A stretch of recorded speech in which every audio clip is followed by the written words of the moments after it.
Ladies and gentlemen, good morning. Ooh. I'm happy to be here this morning. Feeling good. Can definitely tell you that. I wanted to let y'all know, welcome to the side, John. I am Dennis Holmes. I'm here with my co-host, the chocolate writer, Sharon Mullen. How you doing, Sharon? I'm great, Dennis. How are you this morning? Good morning, good morning, good morning, good morning. Yes, I'm feeling very good. Feeling very good. Side Jawn. We are here on the side Jawn this morning. Yes. Jawn. Side John. Now, my Eagles played on Thursday. But I ain't gonna. Okay, I guess I gotta jump right into it because I'm a little upset about what I'm seeing about these Eagle fans. So, a lot of them saying, "Oh, we need to bench Jalen Hurts." I had one guy say, "How is it that you pay a guy to be your franchise quarterback and then you draft another quarterback in the second round 2 years later, and then you get rid of the guy that you paid?"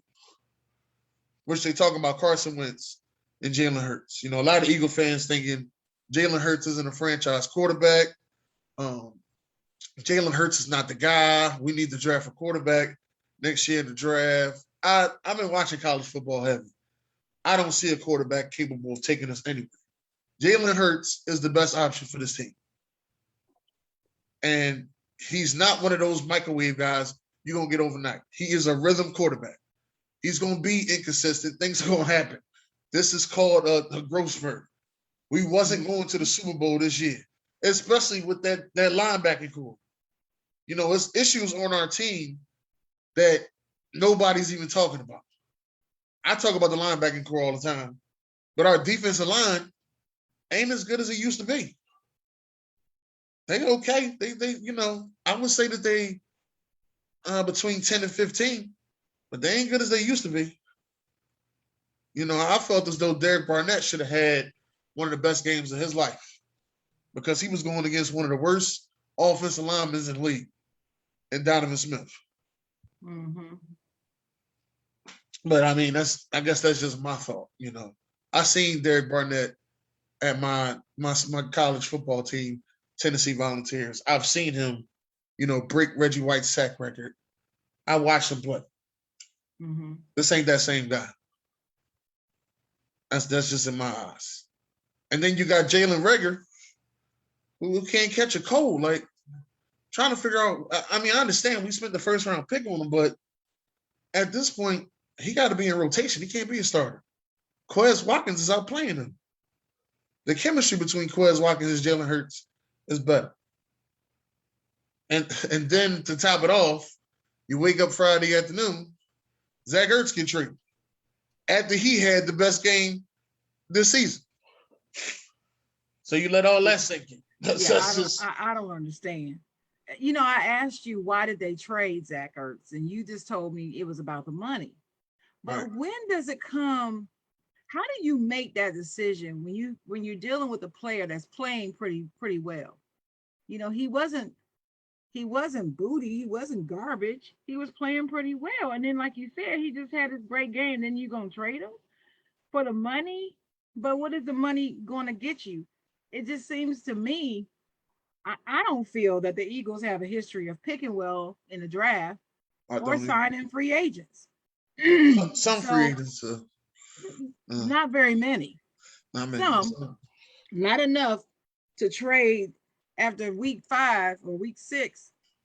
You're going to trade, after week 5, you're going to trade somebody who is performing pretty well. I give him a B. He wasn't performing that bad. I give him a B grade. But you're going to trade him to get money, to save cap space or whatever, to give you cap room, so that you can do what? So they can mess up on your signings. I mean, if you look at their history, you're going to trade a sure thing so that you can get money on maybes.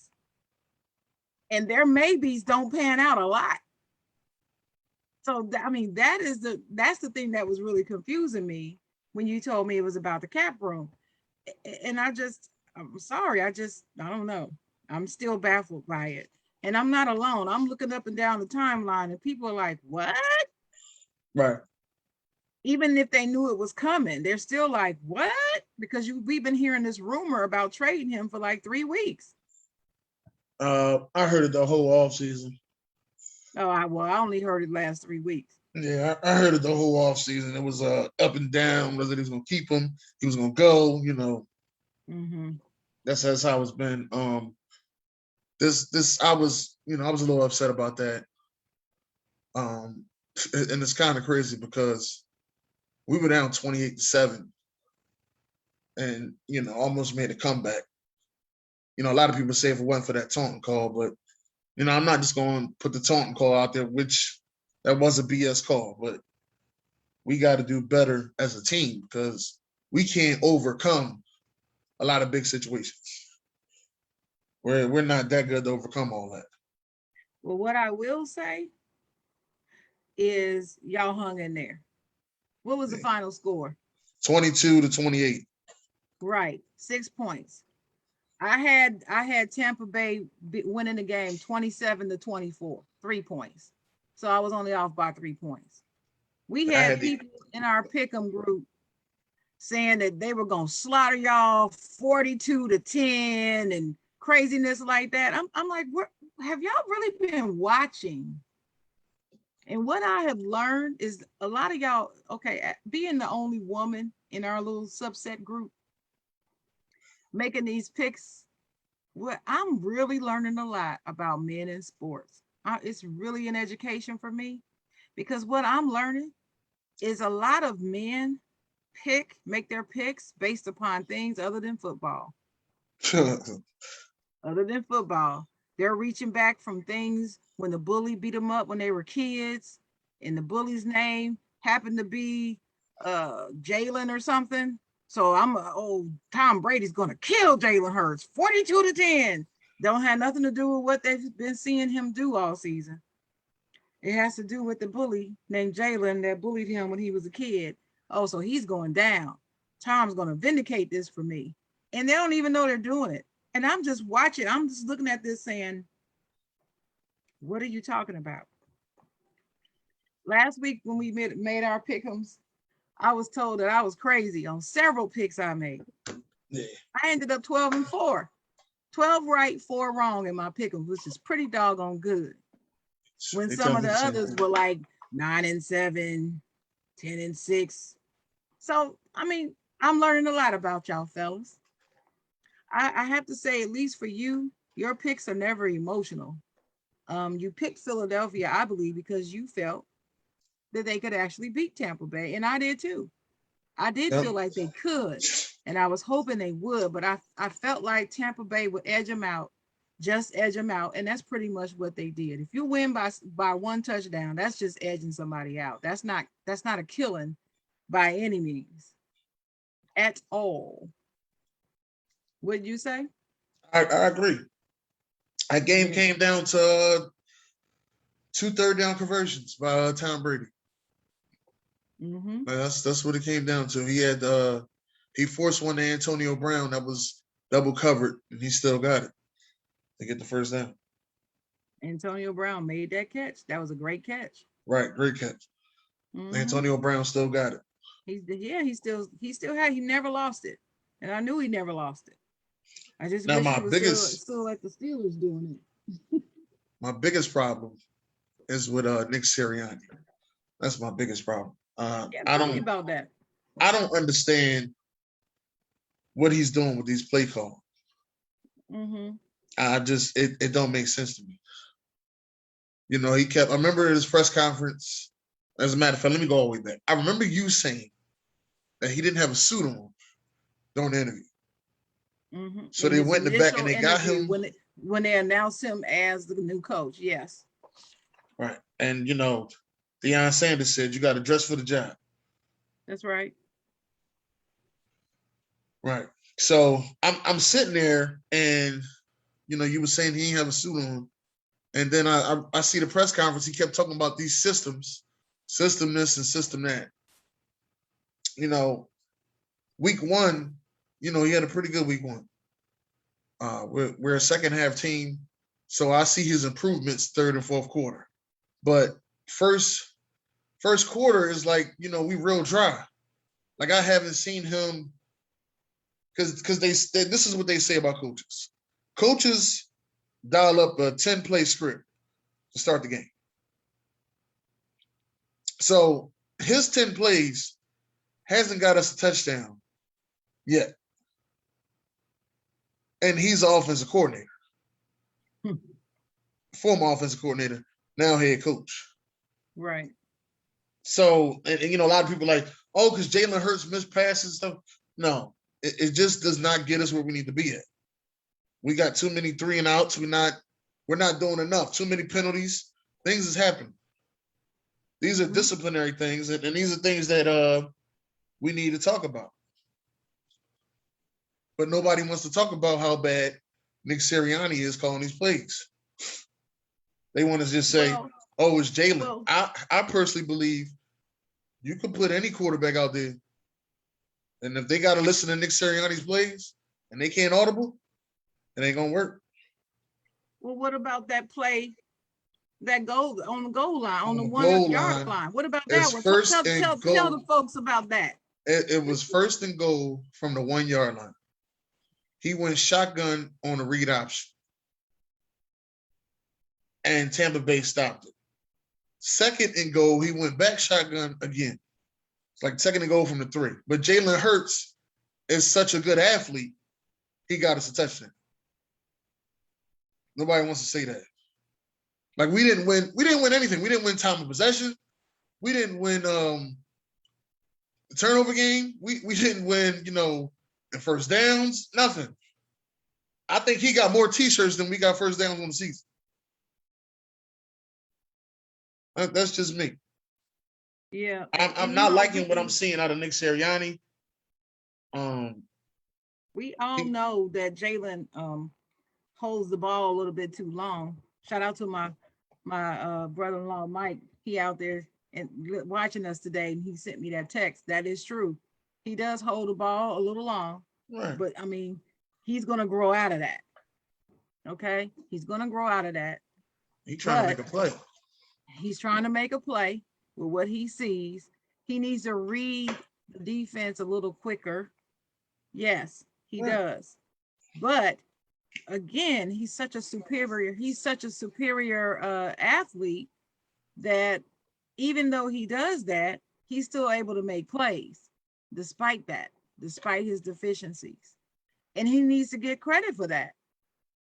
Anytime you got a bad play called by your head coach, and then you're able to make something out of it, I wouldn't say that he stinks, Rob.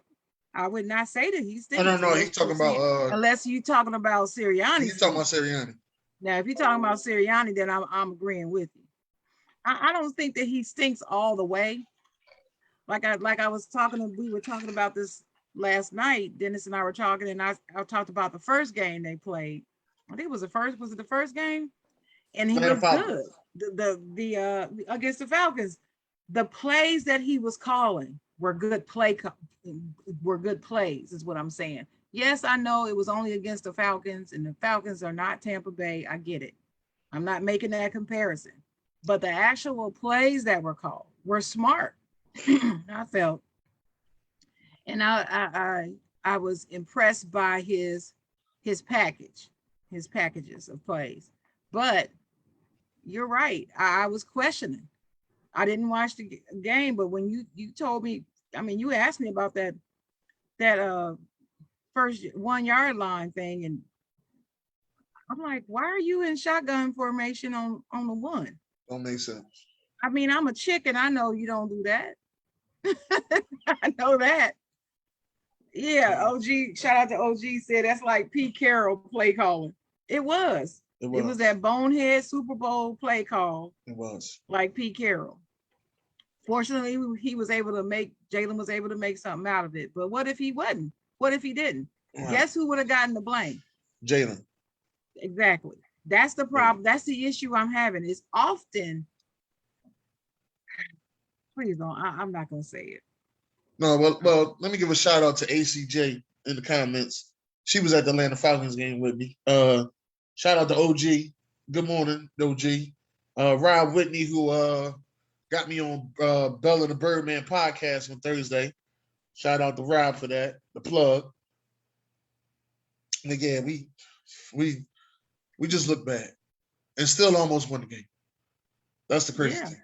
But see, that's the thing. You didn't look as great as you have been in the past weeks, but you still kept it close. And to keep it close with the defending Super Bowl champion, I believe it's to your credit. Now, credit doesn't win games. I got that. For all the sarcastic folks that's watching and hearing me speak today. Yes, we know that. But I'm still saying that's to your credit. And the Eagles are moving in the right direction. I'm not an Eagle fan by any means, but I will call it like I see it.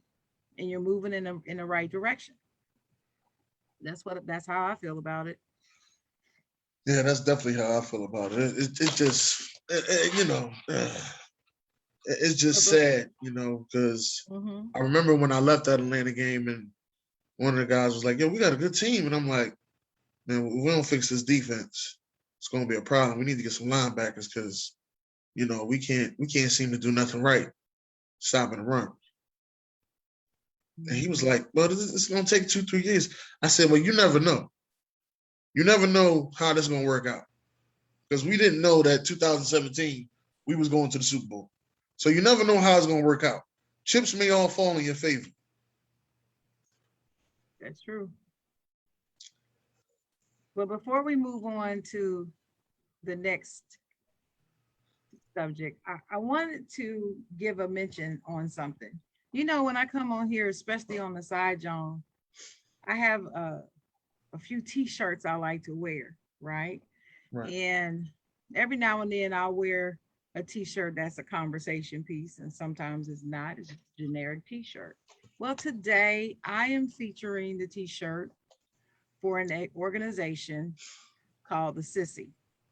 And the Sissy stands for Sisters Inspiring Sisters Incorporated, founded by Terry Spicer of Raleigh, North Carolina. And this organization, I just wanted to give a shout out to this organization. Again, it's the Sissy. And what this organization has done is they provide gas cards for cancer patients. Okay. And let me tell you why that's critical. As a cancer patient, you have to go back and forth to the doctor a lot, either for chemo treatments or radiation or just doctor visits. And you have to see various types of doctors. It's not just one doctor. When you're getting treated for cancer, you have a cancer team. It's not just one physician. And they're not always all in the same location. Lots of gas involved. So she was inspired and led to create this organization that specifically provides gas cards for cancer patients and doing an outstanding job. This organization has serviced all 100 counties in the state of North Carolina. I believe she's ventured out to other states. I can't recall. But if you would like to donate or contact them on how you can help this organization in any way, or even if you would like to feature them in an article or shout them out on your Facebook page, you can just go to their website, which is the Sissy, that's the THESISI.org, and take a look. But it's a worthwhile organization. I was just led to wear her t-shirt this morning and to say hello to Mrs. Terry Spicer, the founder and creator, member of the Delta Sigma Theta Sorority Incorporated, and just an awesome woman, mother, wife. She's just a great person. So just wanted to give her a shout out this morning. She didn't know I was going to do it. Nobody paid me or anything. It's just something that I want to do for a worthwhile organization. So if anybody out there has an organization, they want to send me a t-shirt, I'd be more than happy to wear it on the show and promote it. But this is what I was led to do today. So, yeah, go to the website, you guys. It's a worthwhile organization. Okay. Well, as you know, I was really excited yesterday because the WNBA was on. It was game 3 in Chicago. Chicago versus Chicago Sky versus Phoenix Mercury. And the Chicago Sky ended up blowing out the Phoenix Mercury 80-56. Whoa, yes. It was Yes. it was serious. It was a serious game. What the girls balling, Dennis? Were they They was balling? balling. Kalia Cooper was balling. She was definitely balling. She was Candace Parker. They was getting it in. Diana Taurasi was just off yesterday. She couldn't throw a rock in the ocean. Well, She you was know, off. her wife just had a baby. Dennis, remember I was telling you? You was telling me So that. she's probably been up. You know, babies, they keep you up all night.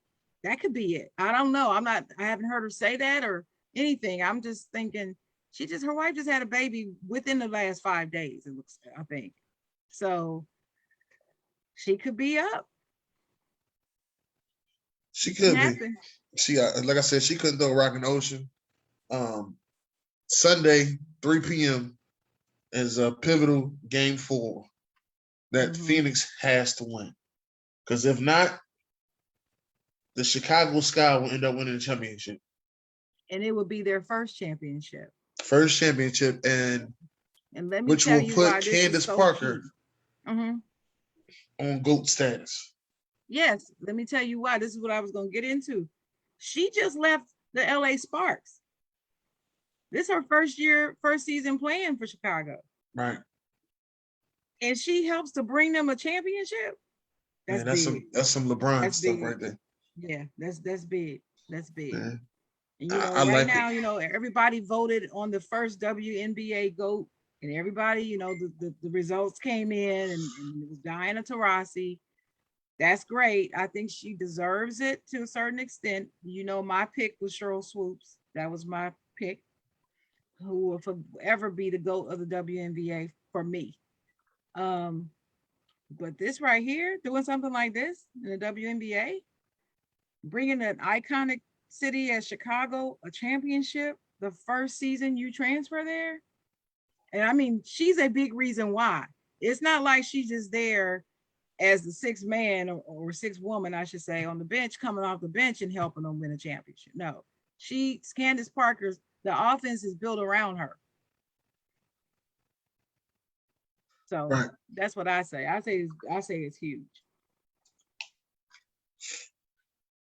Right. I love Candace Parker, so you know how I feel. That's my boo. Shout out to BJ Samuels, man. Good morning, BJ. Shout out to Sheila in the building. What's up, sister Sheila?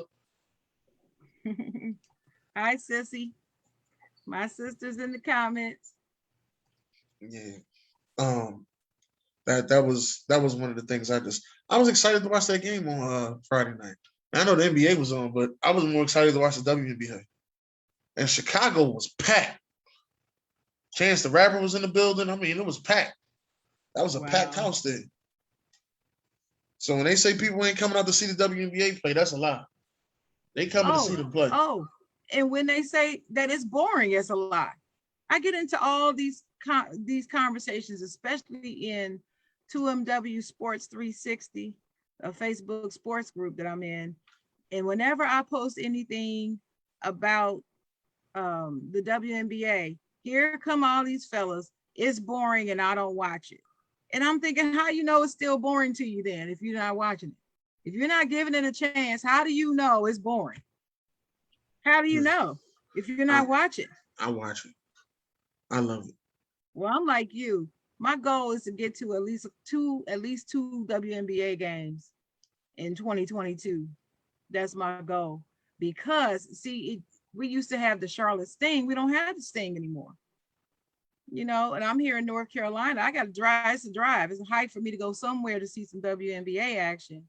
So I'm going to have to decide. Do I want to go up to Washington and see the Mystics, which is probably what I would do? Or do I want to go down south? Well, I probably will go to Washington because I like the Mystics. I actually like that team. So anyway. BJ crazy. I don't know what he's talking about. And well, we know this whole week everybody's been talking about these emails of Jon Gruden. You know, I really feel as though, when you do stuff like that, you got what you deserve. That's exactly how I feel, How do you feel about it? Well, for those watching that been under a rock or high up in a tree and don't know what we're talking about, the NFL was investigating the Washington football team due to allegations of unfair treatment to its employees and other personnel surrounding the team. And during their investigation, they came upon emails from Jon Gruden, head coach of the Las Vegas Raiders this year. And they go as far back as 2011, I believe. So the last 10 years. And in the emails that they found, he was sending them to a person affiliated with the Washington football team. I can't remember what his role is or what his name is right now. It escapes me. You can put it in the comments if you do. But and in the emails, he's made some very racist, sexist, homophobic comments. Very anti whatever comments in the statements. I'm sorry, in the emails. And since they were discovered, they turned the information over first, though, to the New York Times. They turned over the first one with the comments that he made about the NFL Players Association's DeMaurice Smith. I think that's his name is DeMaurice Smith. DeMaurice Smith, yeah. Yeah. And made a comment about his lips are as big as Michelin tires or something. Dumb Morris. And he made a play on his first name, DeMaurice, and spelled it D-U-M-B and emphasized it. D-U-M-B Morris Smith has lips as big as Michelin tires. And when it's being reported, it's taken out of the context of the email, and that's the only thing you're given, that he made that comment. So it doesn't really matter to me what the context it was in. It's still racist. It is. It's a racist trope. Everybody knows, who knows anything about our history, that's a racist trope. That Black men have big lips and dumb as hell, and the big lips are an indicator of their dumbness. That's what they say. If you see this Black man with big lips, you know he's dumb, because yeah, it's all connected. Black, big lips, dumb. So that's the trope. In there, he also made some other statements, and plus the Washington football team personnel person emailed Jawn pictures of two of the Washington football cheerleaders topless. And as I mentioned on Talk Your Is Tuesday, when Jon Gruden received that email with the topless women, he was so outraged that guess what he did? Absolutely nothing. So in other words, he wasn't outraged. It was all in fun to him. He did nothing about it. Then you go to the homophobic statements that he made that, football teams, NFL teams shouldn't have been made to sign one Michael of the Sam. Other players, Michael Sam, who was an openly gay player that came out of college and they shouldn't have been forced to sign him, and they weren't forced to, but that's his opinion. They were. And so he said it shouldn't be. Now, Jon Gruden is the head coach of the Las Vegas Raiders, has an openly gay player on his own team. Yeah. That's playing well. Yeah. Playing lights out. Kicking butt, taking names, gay. Who cares? Care what he does at home. So anyway, this is how I feel about it. I feel he got what he deserved. That's one.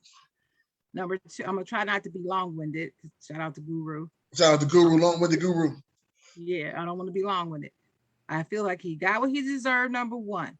Number two, I am extremely bothered by the fact that the NFL is saying that they're not going to release all the rest of the emails. And they opted to only release the emails that was disparaging to Jon Gruden. Because to me, that's a hint of targeting. And I feel that's a hint of two things: targeting Jon Gruden and protecting others that they don't want the truth out about. 3, I applaud the NFL Players Association for presenting the demand that they do release all the rest of the emails. But we're going to have to watch that very carefully to see how far that goes. And 4, Jon Gruden is still going to get his check. And you need to watch out, folks, because if we see him back in sports anywhere, you need to show up and show out. Don't get amnesia when he comes back 3 or 4 years later, and all you remember is he's Super Bowl champion Jon Gruden. It's going to be. Don't forget later. It's going to be 10 years later when his son has a head coaching opportunity. Then he's going to come back as a consultant for the team. Probably. You're probably right. That's how they do it. You know what I mean by they. So I don't have any problem with anything that happened. I want to know what's going to happen to the people he sent these emails to who stayed quiet all these years about it. It's not like he sent emails to himself. He sent these emails to somebody. So they got something. What did they say back to him? What did they say to him before he made the statements? They had to entertain it. What context were they talking about? He didn't just wake up one day and say, I'm going to send this DeMorris comment. I'm going to send this chick comment. I'm going to send this homophobic comment. He didn't do that. He's talking with someone electronically. The question also was asked, I believe it was by you. We were talking about this on Tuesday. Right. And you asked the question. Somebody else talked about it. You were like, yeah, I don't understand. Why would they talk about all this in email? Right. I told you why. My answer was, and it still remains, because it shows their privilege. They knew they could do it, say whatever they want to do, do whatever they want to do. It doesn't matter if it's in email or not. Doesn't matter if anybody finds it. Hey, it's us. We can do what the hell we want. What are they going to do to us? Nothing. Absolutely nothing. That's what privilege gets you. It gives you a false sense of security. Well, is it false? It's not false, really, because privilege has gotten them a long way so far. Right. The only way that this would be broken is if this and other incidents are handled differently. So I don't have any problem with the way it was handled. Don't have any problem with it at all. And I'll leave it at that. It just seemed like something all right, to me, it seemed like something they did during a meeting. You know how you in like he probably was in a born NFL PA meeting, so they going back and forth talking about people. Hey, you see his lips look like Michelin tires. Then Bull probably wrote him back, said something. He went back and said something else. But they won't say who it was that said something to him. Right. And won't tell us what was said. Nothing. No, all of that needs to come out. Because I believe that the Washington football team are going to be forced to sell a team. And the Washington football team will be a black-owned team. And they don't want that. You think so? Not the tradition of the Washington football team. No. Well, you could have a point. They don't want that. So they're trying to sweep it under the rug as much as possible. So it's just some things that, you just don't understand. To me, that's something that you say in-house. You know what I mean? Well, you could have a point because you got to keep in mind who the Washington football team is. Again, I remind people, they were the last NFL team to integrate with Black people in 1962. They were the last team to sign a Black player, Bobby Mitchell, 1962. So you may be right. They may not want it to be ever owned by a Black person. You just don't know. Yeah. I'm gonna say this as we get off this Jon Gruden segment. The Kansas City Chiefs have everybody nervous. Now, they making excuses for them. Oh, they lost the 3, 4, 1 teams. Don't be sitting there thinking that they're going to be bad. Andy Reid's the coach. I've seen Andy Reid in a bad season. This is one of them. Okay? This is one of them. Yeah, Andy Reid was a former Philadelphia Eagles great coach, right? Right. This is one of his bad seasons. I see it as a pattern. This is it. What nobody's talking about, and shout out to AB, Patrick Mahomes is throwing too many interceptions. Yes. He's not helping his team. He's hurting his team. But nobody wants to admit that. He had 6 interceptions the entire season last year. Right. He had 6 by week 5. I'm sorry. Week 5, he got 6 already. That's just to let you know this is a bad. And the crazy thing is, it's not like it's 6 and it was 50-50 balls. No, these are 6 bad passes. These are 6 interceptions. Couple of them that you threw the game away. The Baltimore game, it definitely threw that game away. Yeah. And because you're trying to make a play. But what a lot of people don't realize is he got drafted because they said he was the next Brett Favre. So he's starting to play like him, taking all these extra chances. Right. Kansas City, your problem is you need to fix your defense. Instead of you signing one of the 5 defensive players that was out there, from Jamie Collins to Jalen. What's Jalen's last name? Jalen from the Cowboys, a linebacker. From the cornerback from the Patriots who went to the Panthers. Well, they also don't have a running game. They don't have a running game. Right. The running game is suspect. So there's no help there. And again, you're not fixing these problems. Your biggest thought was, let me go get Josh Gordon. That was your biggest thought. Or somebody they you don't really have didn't a running game, and their defense is suspect as well. But if you think about which one is priority, it's the defense. You don't defense. It's the defense. You would go defense to the wins defense championships. First. I mean, for their team. Now, maybe in some others, it wouldn't be that way. But for Kansas City, looking at their team, they need more help on defense than running. Right. And when they drafted Clyde Edwards-Helaire, I thought that was a bad draft pick. And I said that back then. He's proving that because he can't hold on to the ball. Right. I said that back then. In critical moments, he fumbles the ball. In critical moments. It's not that he fumbles a lot, but he does it at the dang blasted wrong time. That's the issue. Reminds me of somebody else, but I won't say his name. Oh, snap. Oh, man. I'm not going to say his name. I'm going to leave him alone today. Man. But yeah, Kansas City definitely does need help. We'll see, how they progress for the next couple of weeks. As I say, I can't wait till November because it's going to be a November to remember. That's what I say. It's going to be a November to remember. Well, I want to point out something else, though. This is one of the reasons why we called the show today, What the Hell is Going On? Right. Because not only because of what's going on, with Jon Gruden and all that craziness and what the hell is going on, that Chicago just whooped Phoenix in the finals. Yeah. Not only that, but you and I, Dennis, have been talking about this same Kansas City team since last fall. Yeah. Fall before the 2020. Fall that 2020 before the 2020 season started. And we were talking about, when it started, we were talking about their first few games. They didn't look right. Remember? Right. They were winning games, but they always had to come back from behind and win these games over teams that they should have easily beat. They were coming back from behind. By weeks, I'd say about 9 or 10, we were really saying it. On almost every Talk Your Is Tuesday show, some ain't right about that team. We keep telling y'all not listening. Right. Right?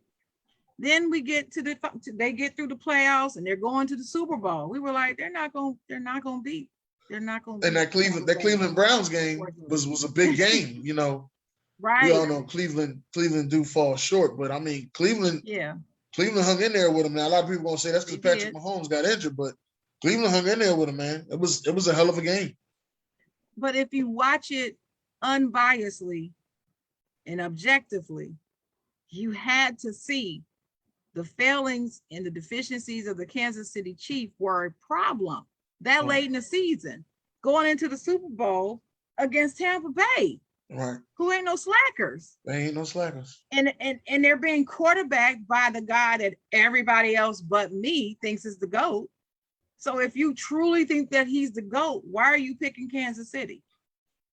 Because this is why I was so confused, because I saw all these people calling Brady the GOAT. You all saw the same games that we saw all season. We saw the product that Kansas City put on the field, but you still picking Kansas City to win. I didn't understand it. My pick was based upon hope. I wanted them to win. I wanted them to whoop Tampa Bay's behind, but it didn't happen that way. No, I knew Tampa Bay was going to win. Tampa Bay have a terrible secondary, but they got terrible corners, but they got good safeties, and those safeties came to play.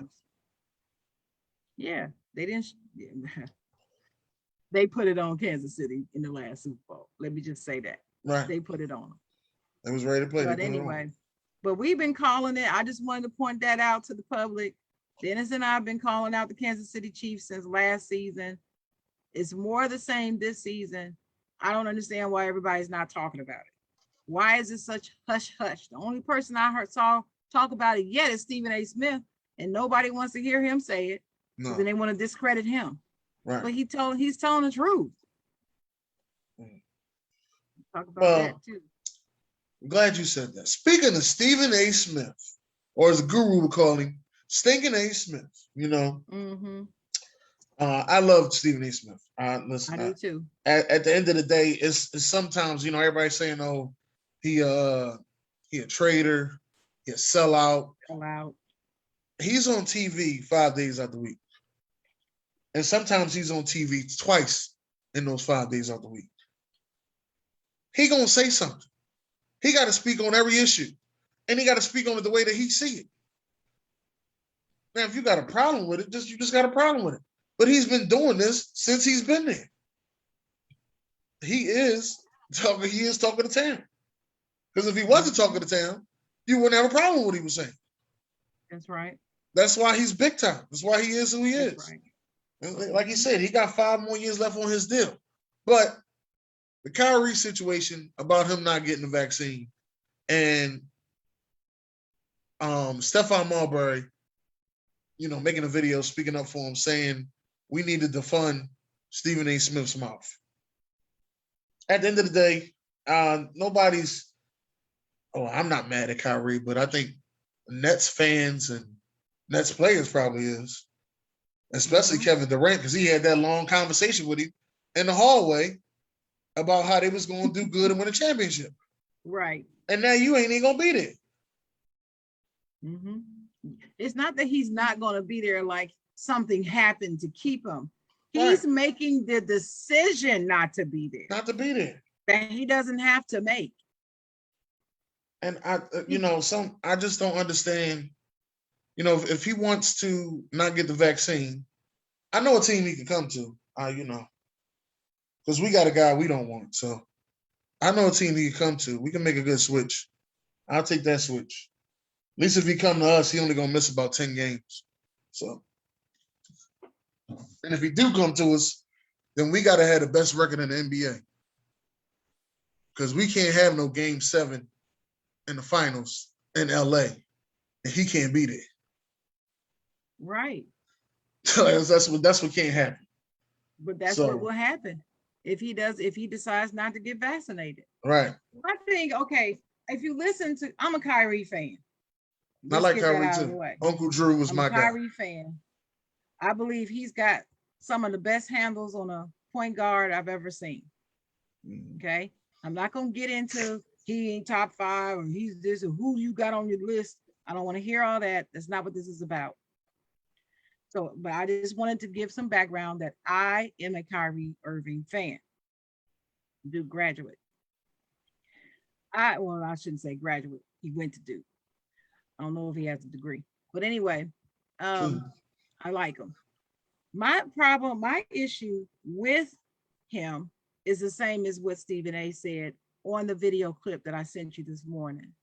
Right. In his response to Stephon Marbury, he said this is not about his greatness, because Stephon Marbury tried to make it seem as if Stephen A was being unfair by saying that he's selfish, because Kyrie isn't selfish. As much stuff as he's done for the community, both black and white, the much things as he does out there, he's not selfish. How could you call him that? Well, Stephen A. Smith is not talking about in the community. So in his rebuttal, Stephen A. Smith points out he has done a lot in the community. That's not what I'm talking about. But he's being, in his opinion, selfish when it comes to basketball. He is the one, Kyrie, that encouraged KD and James Harden, who I don't like, James Harden, to come to the team. He did that. You know what I'm saying? He did that. He did that. And and now they're there. It's almost like bait and switch. Come here. Now I'm not gonna be there. I need to chill. And so what Stephen A does in his rebuttal is he lays out a timeline to verify and explain to everyone where his own opinion comes from. I didn't make this up just so I can sell ads on ESPN and be a hot take. I'm telling you, this is where I feel this way because of things that Kyrie himself has done and said. He's not making it up. He's not fabricating anything. And he definitely has not misunderstood anything. So number one, Dennis, when Kyrie was at Cleveland, did he not get sick of playing with LeBron and ask to be traded? Yes or no? He did. When he was traded, where did he go? Did he go to Boston Celtics? Yes, he went to Boston Celtics. Okay. When he got to the Boston Celtics, he gets hurt. He's out for weeks and weeks and weeks.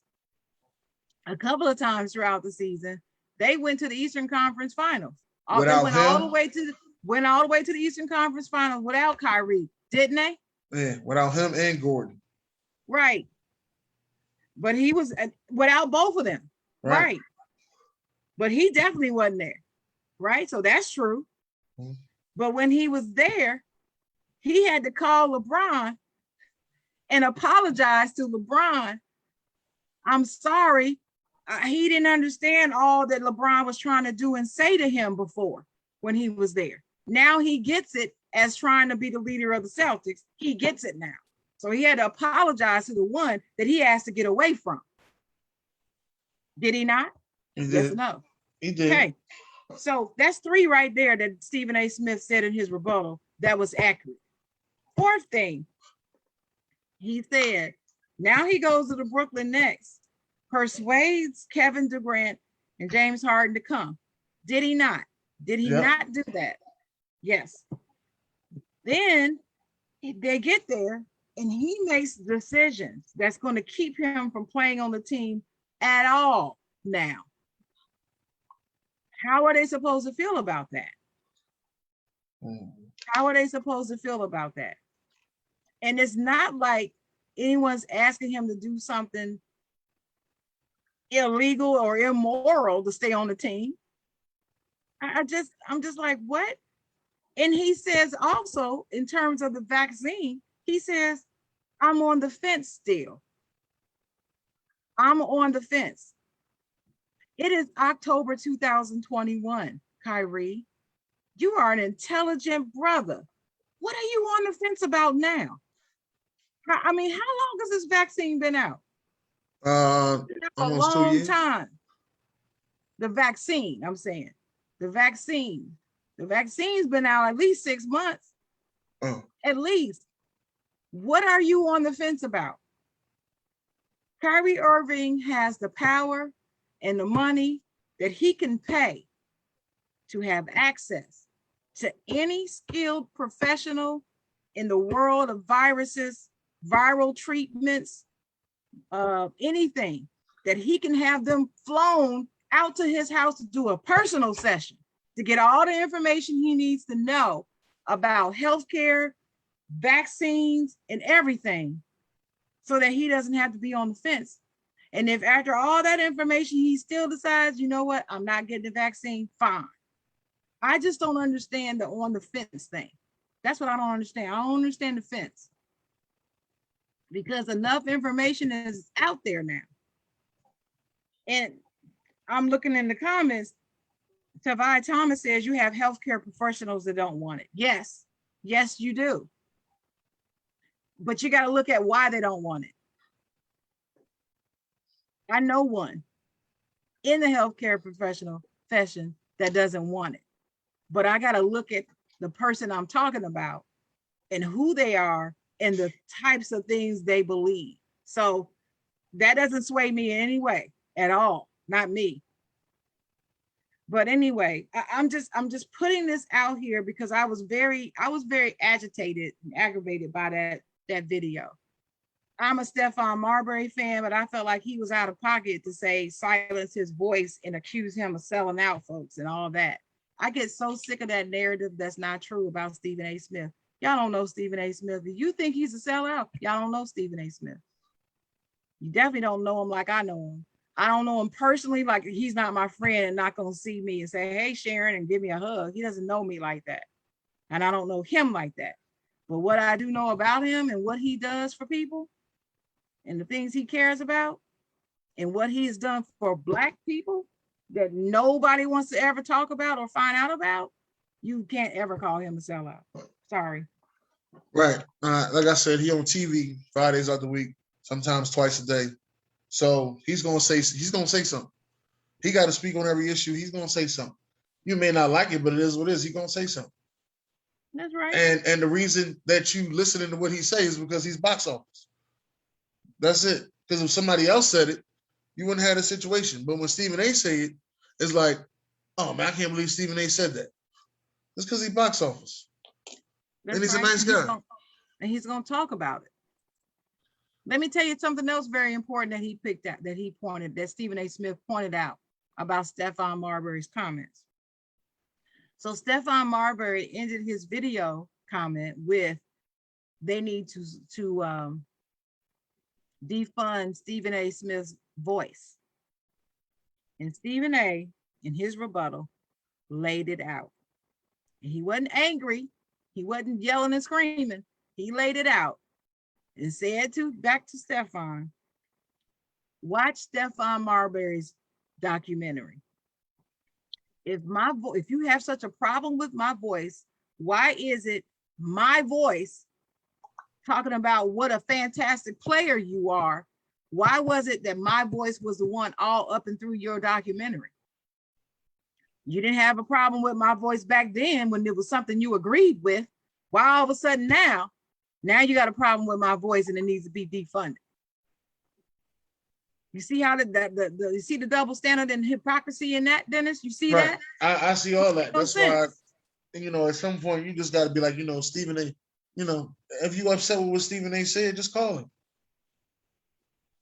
Don't make this a sellout situation. Don't make this that type of issue. Just call him.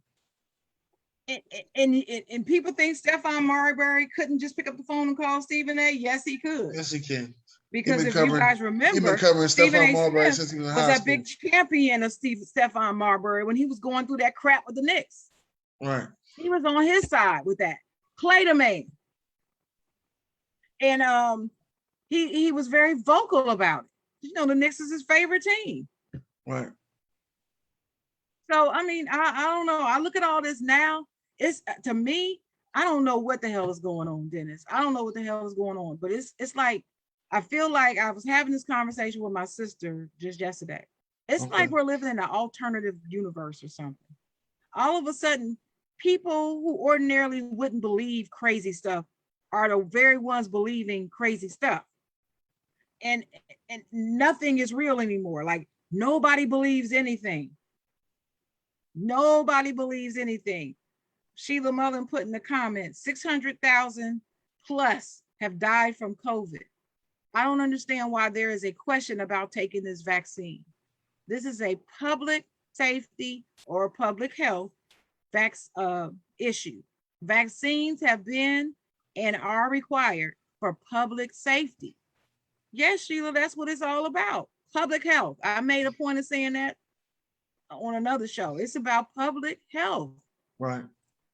You can't put your own individual needs above public health. Not in a democratic society. You can't do it. Well, with that being said, I did get my first shot yesterday. I did get mine.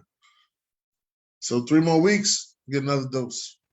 Let me tell you, Dennis, I told you about the happy dance my sister and I were doing when I got your text. Yeah, it's certain places I want to go. And, I'm not going to let nothing restrict me from going. So.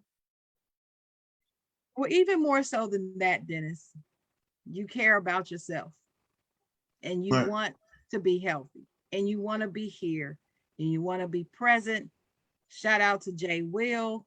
I know personally, Jay Will, our boy on Stay Tuned. That's right. Was rooting for you too and reaching out to you too. Yeah. We're proud of you and happy for you. My brother's not an easy thing, guys. This is not an easy thing to be decided about this vaccine. I was hesitant at first. Believe that.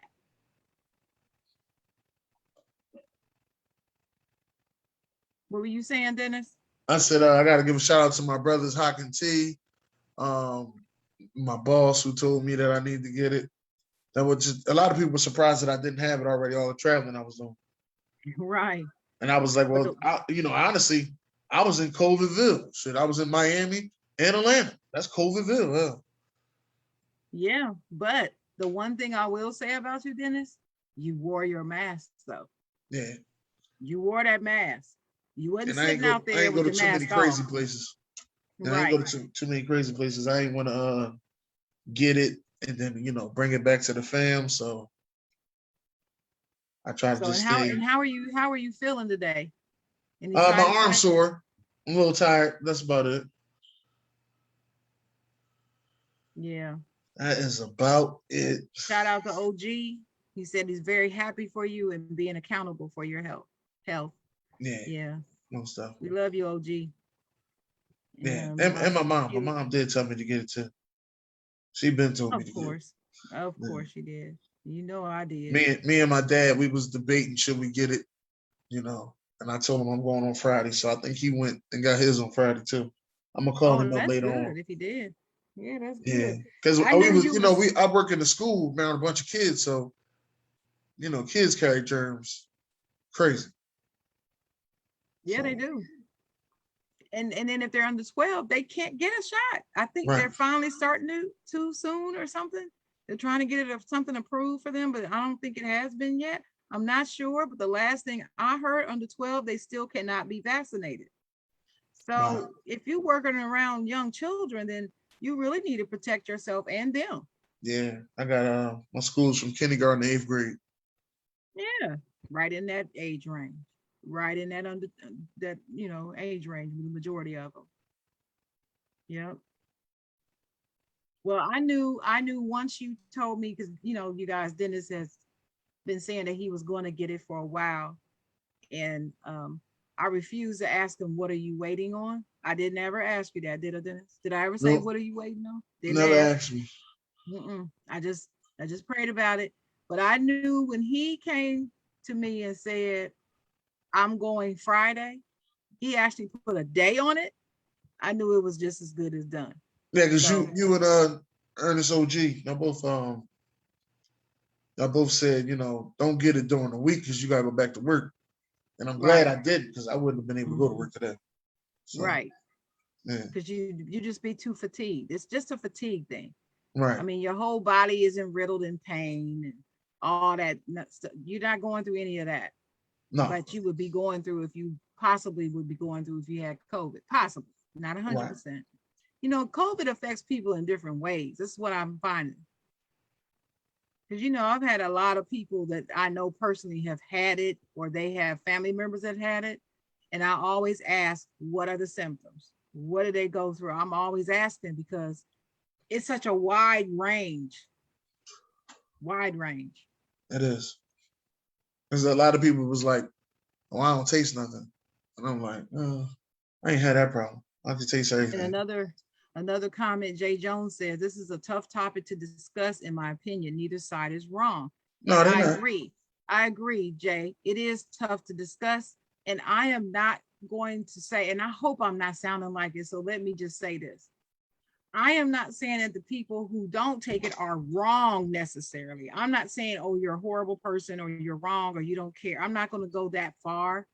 I'm just going to say personally, I don't understand it.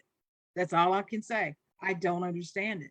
And I've had various people explain to me their reasoning why, and I'm no more wiser. I don't understand it. Right. And I feel the same way. Yeah. Now I wasn't, back in the day, I took a flu shot, I want to say 2012 and 2013. And the next day, both of them, I got real sick. I said, I ain't taking no more flu shots. I'm done with that. Mm-hmm. And that's how I thought about the vaccine. I'm like, come on, here we go. I've heard sometimes you do have a reaction to that the first time you get a particular vaccine, but I bet you if you got a flu shot again, it wouldn't happen the second time. I bet you. Well, I got it 2 years back to back. Both times I got sick. I'm saying another time after that. Oh, because I'm one of those guys who, not to toot my own horn, but I rarely get sick. I'm one of those guys who rarely get sick. I'm a guy who wears a hoodie, during the wintertime. I ain't had a coat since 2004.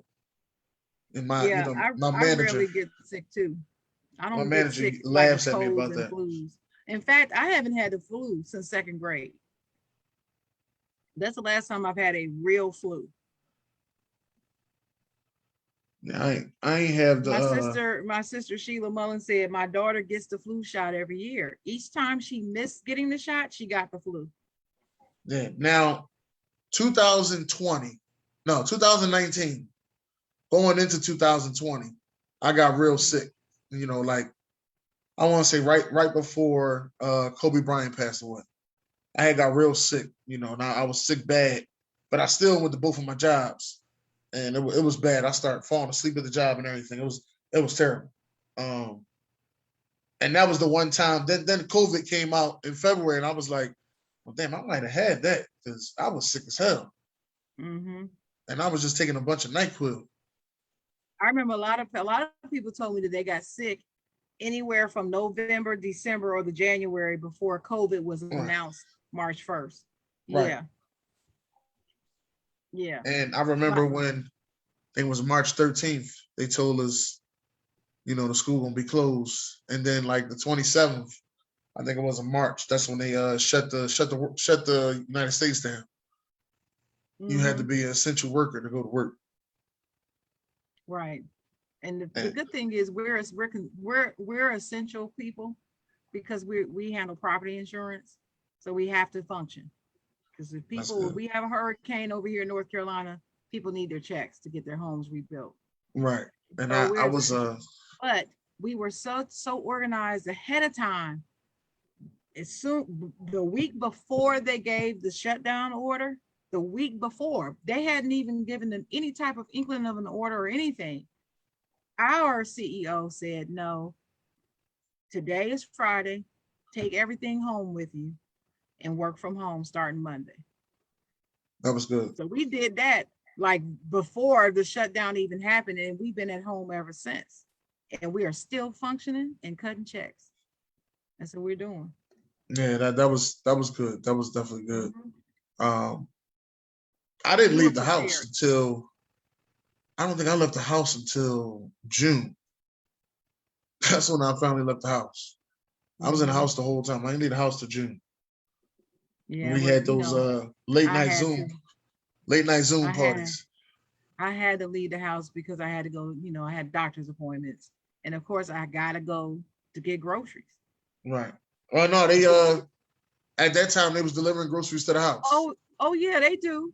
Yeah. I just don't ever want to use it. That's a whole nother story. I'm not even gonna get into that. We gotta talk about that one day. Me and my weirdness with that. I'll talk about that another time, but I didn't use it. So there's 3 places I go to: doctor treatments and stuff to pick up my prescriptions, and grocery store. And I will go to my sister's house. That's it. But I wear my mask. Yeah, I still wear my All mask. the time. I've been vaccinated fully. Still wear my mask, honey. Yeah, I still wear my mask. But I've been on. I got. Well, wait a minute, hold up. I did get sick one time. I was on my way to California, and as soon as I landed, I just felt real tired and sick. Mm-hmm. And I slept the whole first day. Missed everything. Slept the whole first day. Ain't do nothing else. That could have just been jet lag, because I'm telling you, my sister used to fly back and forth to Cali, and she would be wiped sometime from that flight. Yeah. Mm-hmm. But in the comments, Sheila Mullen said vaccines have been around for years and are non-negotiable for kids to attend school through college, adults to work, etc. Right. She was making a point about that. OG said, just rest this weekend, Dennis, and reset your body and just relax. Everybody's different. Man, especially that when college kids, all that crazy partying they do, they all need to be vaccinated. All the crazy stuff go down in there, all the drugs they taking. Child. I remember I went to my first college party I went to. This is actually a big college. I went to their party. It was at somebody's apartment. So I'm sitting there, I'm drinking, enjoying myself. Someone's a knock at the door. Somebody comes in. He got an oxygen tank on his shoulder. Everybody's excited, right? Everybody excited. I'm sitting in the corner like, where did everybody get these balloons at? Like, what is going on here? Mm-hmm. So I'm at the party, and I'm always nervous. So there's a bunch of white people there. Let me get that out the way. So the guy comes in, he says, $25 for a hit, $50 free refill. So what is they doing? So, the white woman went, she hit it, she passed out. I thought she died. I said, cuz, we gotta go. We gotta go right now. I said, cuz, we got to go. She done died. We got to go. We got to get out of here. Got to go. I said, cuz, let's go. Come on. She gets up and says, I'm not dead. I'm just lightheaded. I need another hit. I said, what the hell he got in that oxygen tank? They was over there hitting the helium. Everybody had a balloon. I'm like, where did he get a balloon at? Like, what did I miss? Like they all knew he was coming. You missed the memo. You missed the memo. I'm sitting there, I'm like, what in the hazies? That was the craziest thing I said. From then on, I said, no, I'm bringing my own bottle and I'm drinking. Because I was always told by older people, don't be drinking that punch because they spike the punch. If you leave your cup somewhere, leave it. Don't go back to it. Because one of my old heads actually he actually went crazy after he drunk the punch. And he ain't been the same since. He passed away. Shout out to Alvertus, man. Shout out to Alvertus. It's like a layup. They probably laced it with something. Right. And they said he ain't been the same since. But if you actually seen him and somebody told you he went to college, you'd have been like, he went to college. That's how you'd have looked at it. Because we were shocked. We was like, they was like, Alvertus ain't always been like that. I was like, what you mean he ain't always been like that? They said Alvertus was real smart. He went to college. College. Like that's how we went to college. Alvertus? No, you tripping. I got to see this. Where the pictures at? I don't believe none of this. that was Alvertus, man. And he had the saying, he'll play basketball, he'd be shooting threes. He could listen, one of the best shooters I've seen shoot threes. And every time he made it, he says like a layup in your mouth. That's all he keeps saying. And they would be out there gambling money for 3-point shots, playing pig or ox. It all depends what was going on. But yeah, that was a crazy time. Shout out to rest in peace to Alvertus, man. It's my OG. Yeah, let's say it. Man, they spiked him. When you start thinking about sports, you think about the overwhelming number of Black players in the NFL and the NBA, a lot. But do you ever wonder how many of them came from an HBCU? You know what's crazy? I didn't know this until Deion Sanders got to Jackson State.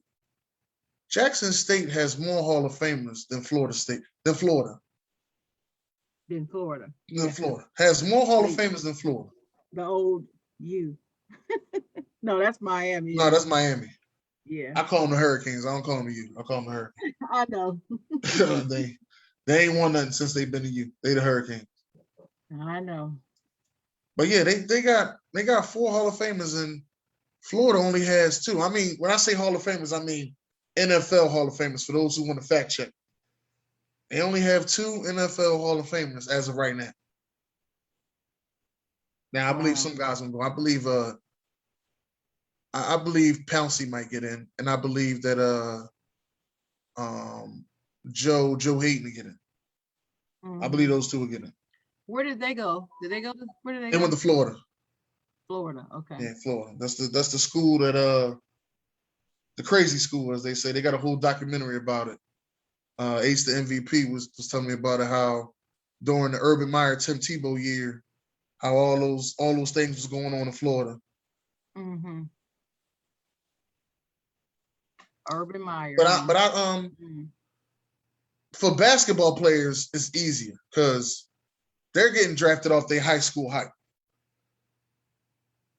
Right. So before they even get on the floor on the basketball court, they already getting drafted off their high school hype. That's why you got guys like Kyrie Irving play 11 games, be the first pick of the draft because of his high school hype. Mm-hmm. You know, when I went to the Allen Iverson Classic game. What about football though? They don't get high school hype. No, they don't get drafted off their high school hype. They got to actually put that work in football because it's not a one and done. You actually got to stay there a couple of years. Well, it's 2 and done. It can be 2. Yeah, and if you look bad in 2 years, they like, well, he was just good in high school.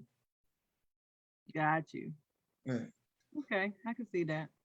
Which was weird to me, but it is what it is. Because there's a lot of guys that be number 1 in their class and then go to college and they don't be found. That's just my thoughts. Well, that's what leads to the next segment we were going to talk about. Black students attending HBCUs versus predominantly white institutions. Right. Is there a difference? Power fives. Yeah. Well, any of them. But is there a difference? Does it matter which one they attend? Why or why not? What does it matter? I think the fact that they are now getting sponsored even the playing field. How? Because these kids are now making money off their name. So a lot of kids won't go to Alabama to be a third string when they could go somewhere else to be a superstar and make a lot of sponsor money. Instead of going to Alabama. You know, everybody want to go to Alabama. Well, a lot of other kids go somewhere else. When they decide to go to other than Alabama, there's a whole lot of schools to choose from other than Alabama that are not HBCUs. Right. So what would make them want to go to an HBCU instead? Well, only thing I can say right now is HBCUs making a turn for the good. Thanks to Deion Sanders and I want to say his name, Eddie George. You know, they're trying to make a turn for the good. They're trying to do something with that swag conference. So I can, honestly see things happening now. Deion Sanders was saying on a football term that why don't they let 50 HBCU kids go to the combine? Because they already got 250 kids there. Why they don't let 50 HBCU kids go to that same combine? That's what he was saying. He was like, they already got, 5 players for each position. All you're doing is just putting another player per position. So why can't they go? Well, why haven't they been going all along? Is there a rule? I don't know. A lot of schools don't look at HBCUs like that. And it's sad because, you get guys like Darius Leonard, who was one of the best linebackers in the game, plays for the Indianapolis Colts. He's from the HBCU.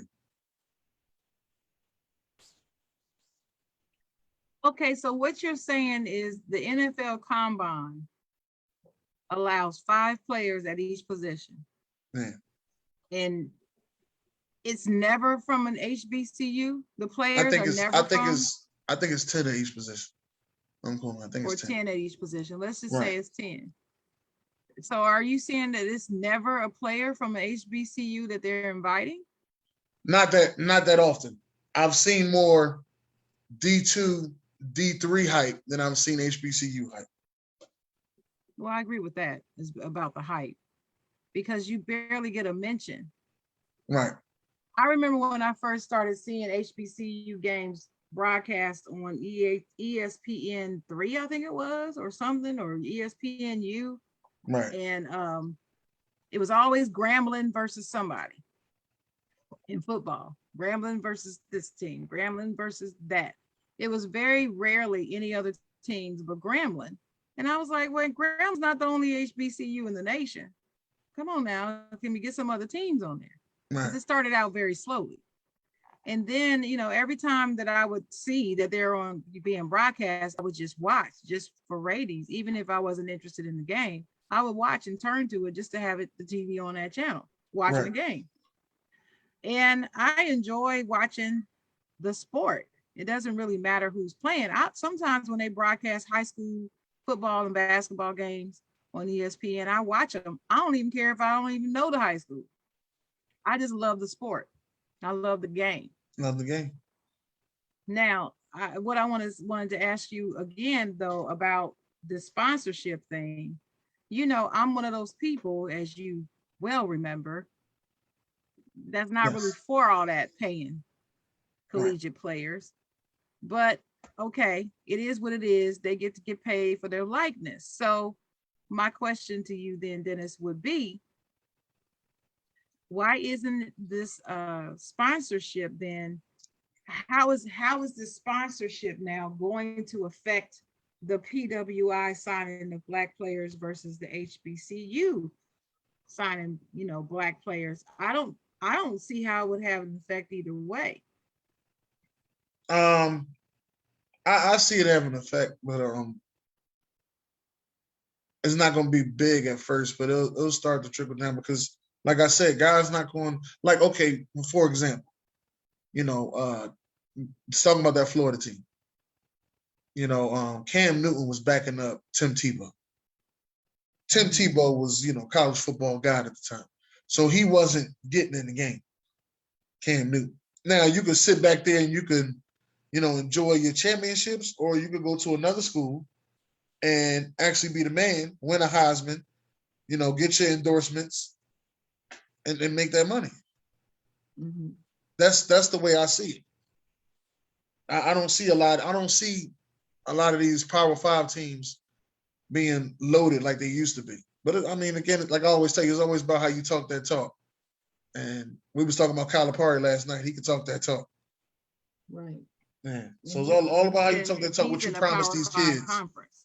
Right. Yeah, he's in a Power 5 conference. So I don't know. I don't know. This HBCU versus PWI thing is really perplexing for me. I did not attend an HBCU. Grew up within 50 miles of 2 of them in Ohio. Okay.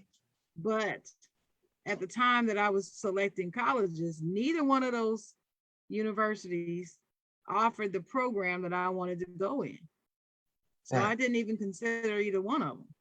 That's Plus, another problem. They were going through some serious issues at both universities. Serious ones.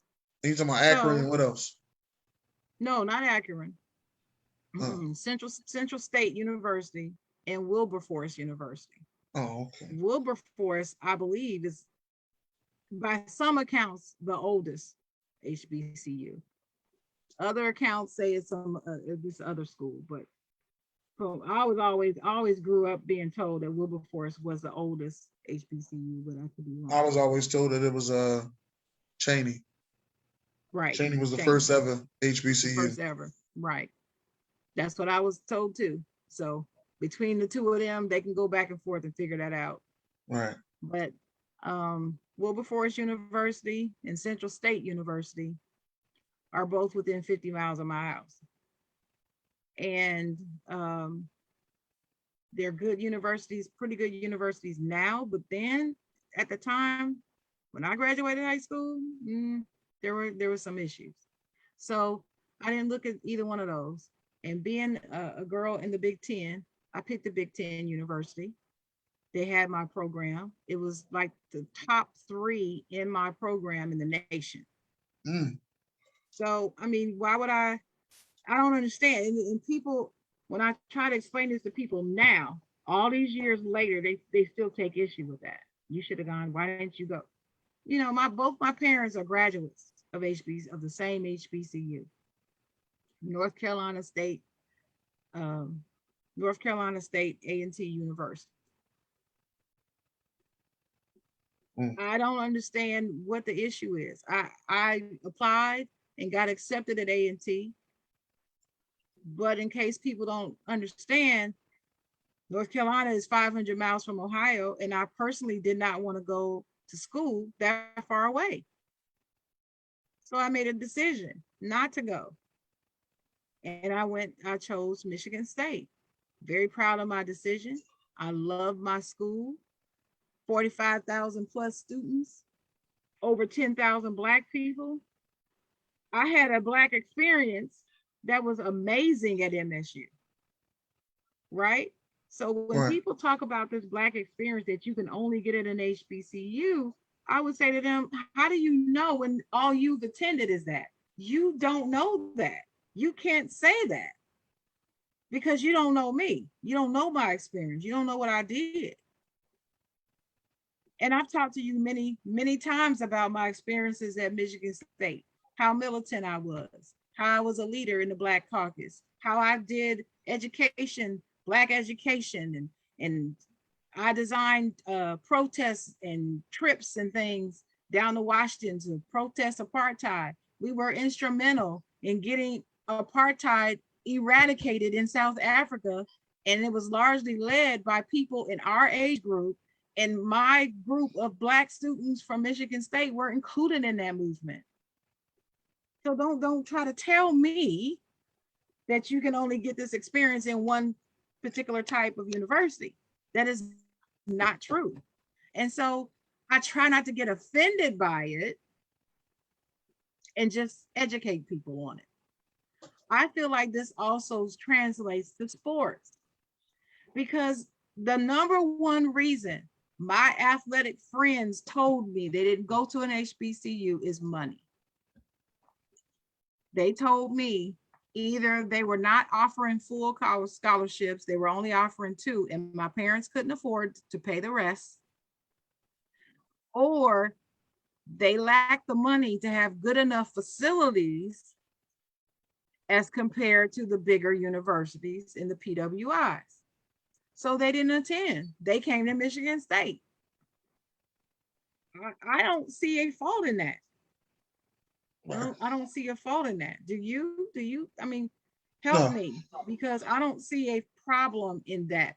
You want your son or daughter to go. If you have a 5-star athlete in basketball, elite, what program do you want them to go to? One that's going to be noticed by millions or thousands? Right, because that's what they think about. We're gonna be on TV every day. Yeah. Right. Now, back in the day, BET used to play HBCU football games. Back in the day, way back in the day. Well, reading the comments, OG said HBCU are not talked about in schools as often as other colleges. He also said, remember, they don't want just any color folks in their combine. And Sheila Mullen said, I had a good Black experience at the University of Dayton, a small private Catholic PWI. Mm-hmm. And OG said, there's no HBCU on the West Coast that is recognized by the US. The closest school is Texas and Oklahoma. Mm. He was born and raised in Northern California. Sheila Mullen said, Blacks and others need to attend whichever is best for them at that time. Program credibility, location, affordability, etc. I agree. Yeah, that's what I agree. I'm not mad at people that pick the Power 5 schools. You pick what you pick. That's right. I don't see a problem with it, but there's actually people, especially here where I live, because I live within minutes of several HBCUs, right? So you have people all the time saying, well, if you choose not to go to HBCU, then you don't sell out your people. That's what they say. Sell out. Ain't that some shit? Yeah. You done sold out your people. I'm like, you don't know me, honey. Right. But anyway, I just thought that would be interesting to talk about because, and I wanted to know your feelings on it because we've never talked about that really. And I just, if I could do it all over again, I would have went to a HBCU. Yeah. Why would you? First of all, to get out of Philadelphia, so I would have went to a HBCU. I probably would have went to, I might have went to one in Atlanta, one of those, or Norfolk, Virginia. Might as well go to Morehouse. Those were my thoughts at one point. Be a Morehouse man. Just go to Morehouse. Yeah, that's in Atlanta.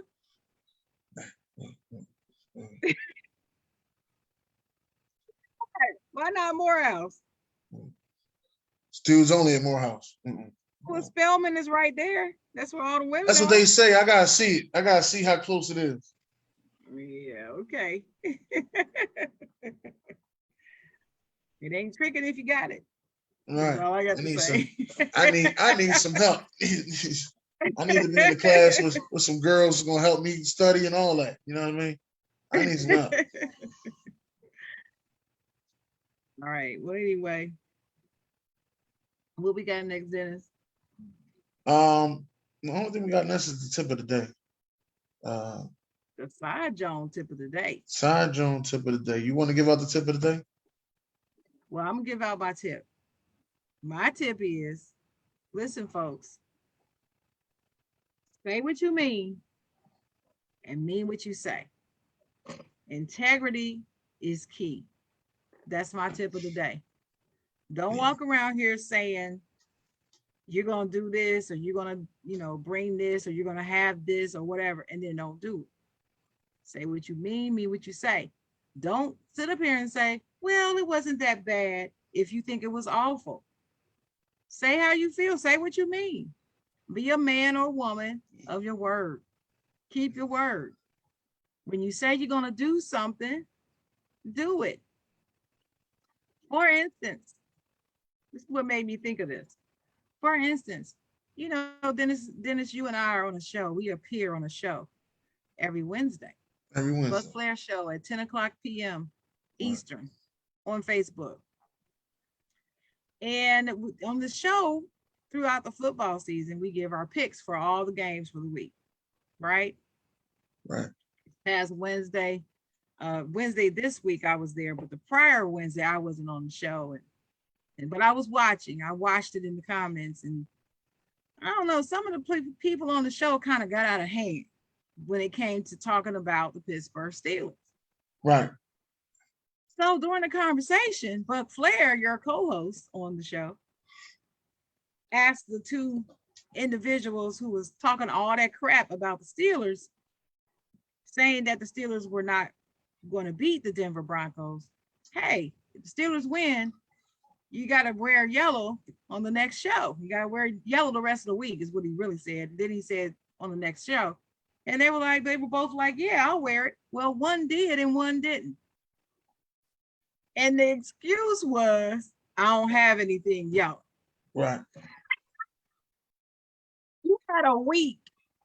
You could have went to the Buck Flair said you could have gone to the thrift store and got a yellow shirt for $3 right.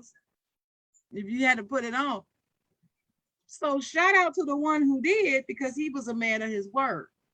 But the other one, no.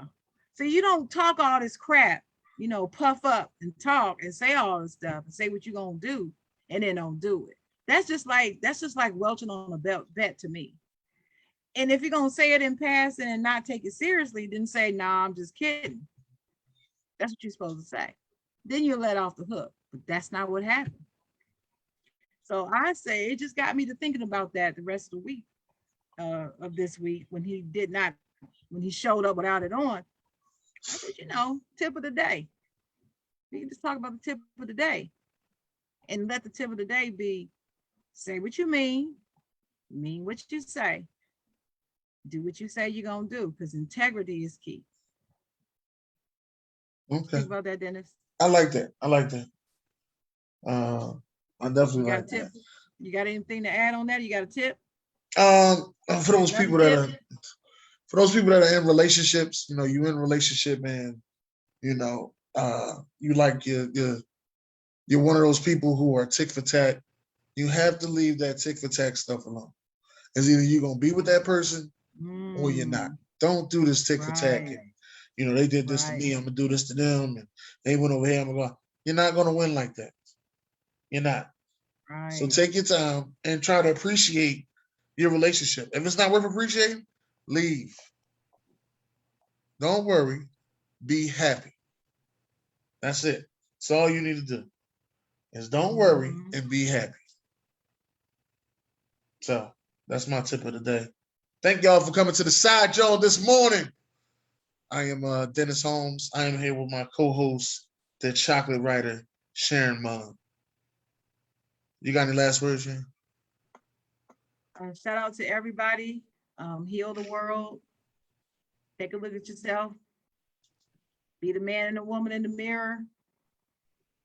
Just do the right thing. Be kind to people. You just never know what people are going through. Had a coworker. I was on the phone with a coworker at work, about to send her a call, and when she answered the phone, she sounded like she was trying to carry a whole mountain on her back. That's how she sounded through the phone. And I stopped and I said, are you okay? She said, no, hard day. And I said a few words of encouragement. And I said to her, whatever it is, praying for you, I hope it gets better. Sent her the call. Later on that same day, I had to send her another call. When she answered, she had light in her voice. And then she stopped to tell me how much better my words made her feel the rest of the day. Until that point where I called her again. And I was like, listen, you just never know what somebody's going through. That's why I really try to be kind to people. I really do in all I do. And just live that way, folks, because there may come a time when you need somebody to be kind to you that you've been catty with before and petty with before and sarcastic with before and negative with before. You might need that person to be kind to you at a later date. So just keep that in mind and just be kind to people. All right. God bless. Great day.